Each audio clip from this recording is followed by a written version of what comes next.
रेश्मा माझी मैत्रीण.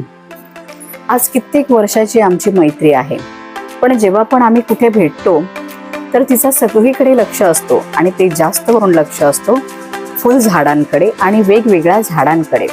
अगं ते झाड किती सुंदर आहे, ते फूल पण किती सुंदर आहे, असे प्रश्न तिचे असतात. आणि फुलांचं फेस्टिवल भायखळ्याला जे लागतं तेही आम्ही आवर्जून बघायला जातो. आणि तसाच एक भाग तुमच्यासाठी आम्ही घेऊन येत आहोत, तुम्हाला तो नक्कीच आवडेल. आता मी रेश्माला घेऊन जात आहे तिला एक सरप्राईज द्यायला, आणि तिला जे काही झाडांबद्दल प्रश्न पडतात ना त्याची उत्तरही तिला तिथेच मिळणार आहेत.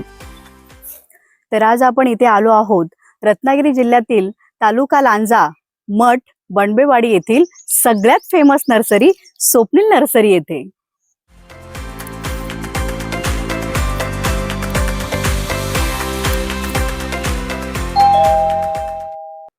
नमस्कार, मी रेश्मा. मी आज आले आहे स्वप्नील नर्सरी यांचे मालक यशवंत तुकाराम कदम यांच्या घरी.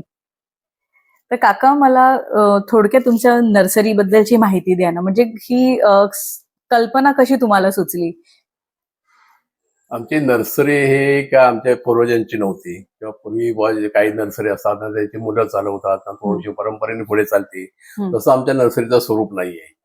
माझा बिझनेस होता लॉन्ड्री, म्हणजे इस्त्री करणे, आणि ती इस्त्री करता करता एक आवड म्हणून ह्या नर्सरीची सुरुवात झालेली आहे आमची. अच्छा. म्हणजे शून्यातून जसं म्हणतो की नाही तसं, म्हणजे त्याला काही स्वरूप नाही. आणि त्याच्यातून पुढे प्रगती होत गेली, ते आज यापर्यंत येऊन पोहोचलोय आम्ही. अरे वा. ही नर्सरी सुरू केली, मग झाडांबद्दलची माहिती किंवा मातीला लागणारे खत, सेंद्रिय खत म्हणा किंवा काय, ह्याची माहिती तुम्हाला कशी मिळाली? याची माहिती म्हणजे थोडक्यात सांगायचं म्हणजे सुरुवात अगदी शून्यातून, तसं एक झाडापासून 2, 2 नंतर 5, 5ची 10, 10ची 20, 25, 50, 100 आणि आज आता हजारो आम्ही तयार करतोय. पण सुरुवात आमची शून्यातून झाली, एक झाडापासून, आणि नंतर थोडं थोडं थोडं थोडं आत्मसात करून त्याची प्रगती घडलेली आहे आम्ही. अच्छा. तर तुमच्या नर्सरीमध्ये सगळ्यात मागणी कोणत्या झाडांची आहे? 10 ते 15 वर्षापूर्वी आपूस, म्हणजे जो आज फळांचा राजा म्हणतो आपण, हे आपूसची सुरुवात आमची झालेली आहे. त्याच्यानंतर मग काजूची सुरुवात झाली, आणि नंतर आपूस आणि काजू हे थोडक्यात मागणी फार कमी म्हणजे कमी होत चाललेली आहे. त्याच्यामुळे आम्ही आता जास्तीत जास्त सोनचाफा या विषयाकडे वळलोय, आणि त्याची जास्तीत जास्त प्रगती कशी करता येईल, जास्तीत जास्त झाडं कशी तयार करता येतील, याच्या मागे लागून आम्ही आज बरीचशी प्रगती सोनचाफ्यामध्ये केलेली आहे. अरे वा, छान, मस्त. आणि त्याचबरोबर अजून कोणते औषधी झाडं किंवा फुल झाडं तुमच्याकडे आहेत का? नाही, औषधी झाडं वगैरे नाहीयेत, पण इतर किरकोळ झाडं आहेत. लिंबू आहे, चिकू आहे, पेरू आहे.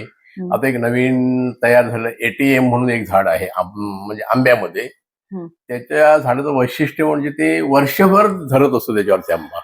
अरे वा. हा, कधी हे झाड आमचं तुम्हाला आता आमच्या बागेमध्ये बघायला मिळतील. म्हणजे त्याच्यावर 10-15 आंबे सुद्धा आता तुम्हाला बघायला मिळतील. झाड छोटस, पण फळं खूप असतात त्याच्यावरती. अच्छा. तर ATM चं फुल फॉर्म काय आहे? ऑल टाइम मँगो किंवा असं काही आहे? असं नाही, असं नाही. ते काय, आता कृषी याच्यामध्ये त्यांनी संशोधन करून ते तयार केलेली काही झाडं आहेत. पहिला आपूस नंतर रायवळ आंबा, आणि त्याच्यातून नंतर प्रगती करून केशर झालेला आहे, लंगडा झालेला आहे, असे अनेक प्रकार झालेले आहेत. त्याचाच हा एक ATM हा एक प्रकार आहे. अच्छा. ते झाडापैकी असं आहे. बरं.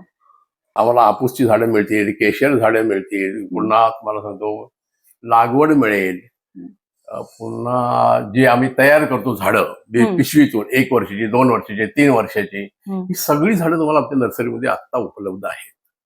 काका, आता या नर्सरी मधल्या झाडांची आता किती मागणी आहे? नाही, आता मागणी फार कमी आलेली आहे, पण एक 5-10 वर्षापूर्वी खूपच मागणी होती. त्यावेळी कर्नाटक, हुबळीवरून सगळी त्यांची गँग यायची. आमच्याकडे काही वेळ त्यांनी वस्ती सुद्धा केलेली आहे, आणि एका ट्रकमध्ये जवळजवळ 2,500 ते 3,000 एका वेळी आम्ही भरत होतो. अरे वा. आणि हे ट्रान्सपोर्टवाले इथं गाड्या बघून देऊन त्यांना आम्ही पाठवून द्यायचे. अच्छा.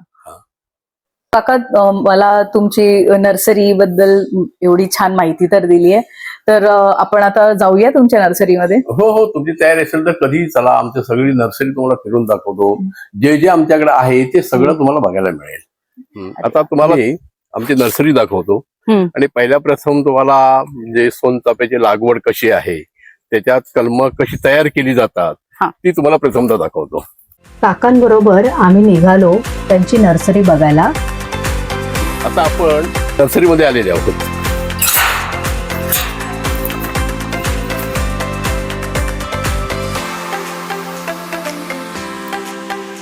तुम्हाला आता आमचे जे मातृवृक्ष असतात ते प्रथमतः दाखवतो. या इकडे हे बघा, हे सगळे इथं 500 झाडं मातृवृक्षांची आहेत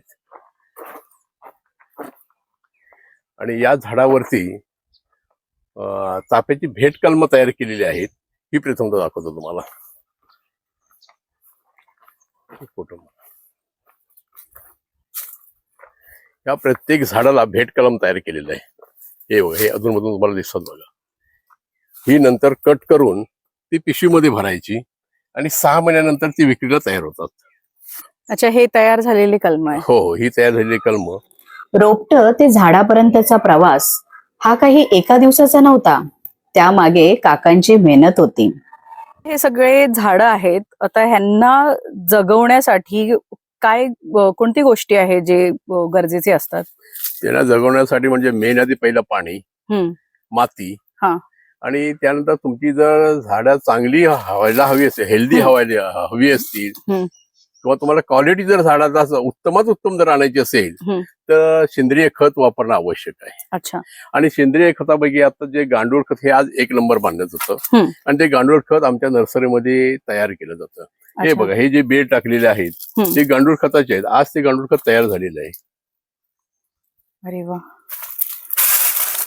मग ह्याची पण तेवढीच मागणी असेल ना? हो, याची मागणी आहे भरपूर, पण आम्ही काय मागणी म्हणून करत नाही. आम्हाला स्वतःला नर्सरीत वापरायला पाहिजे, आपली झाडं हेल्दी पाहिजे, आपल्याकडे क्वालिटी झाली पाहिजे आणि क्वालिटी असेल तरच तुमची नर्सरी त्या क्वालिटीवर चालते. नुसती तुमच्या नर्सरीमध्ये भरपूर झाडं असून उपयोगाची नाहीयेत. बरोबर. तर ती क्वालिटी हवी, लोकांना पसंत पडली पाहिजे, ती हेल्दी दिसली पाहिजे आणि ती जर हेल्दी पण आणायचं असेल तर त्याला गांडूळ खत वापरणं आवश्यक आहे. काकांच्या या वाटचालीमध्ये त्यांच्या सहचारिणीने त्यांना खूप साथ दिली आहे आणि देत आहेत. म्हणूनच स्वप्नील नर्सरी आज नावारूपाला आली आहे. स्वप्नील नर्सरीची स्थापना 1995 साली झाली. आता 31 वर्ष पूर्ण होत आहेत. जर तुम्हाला या नर्सरीला भेट द्यायची असेल तर खालील नंबरवर संपर्क करा. भेट आमची तुमचीमध्ये हा भाग तुम्हाला कसा वाटला हे नक्कीच तुम्ही कमेंट बॉक्समध्ये कळवा. आणि अशाच छान व्हिडिओला भेट आमची तुमची चॅनलला शेअर करा, लाईक करा आणि सबस्क्राईब करा.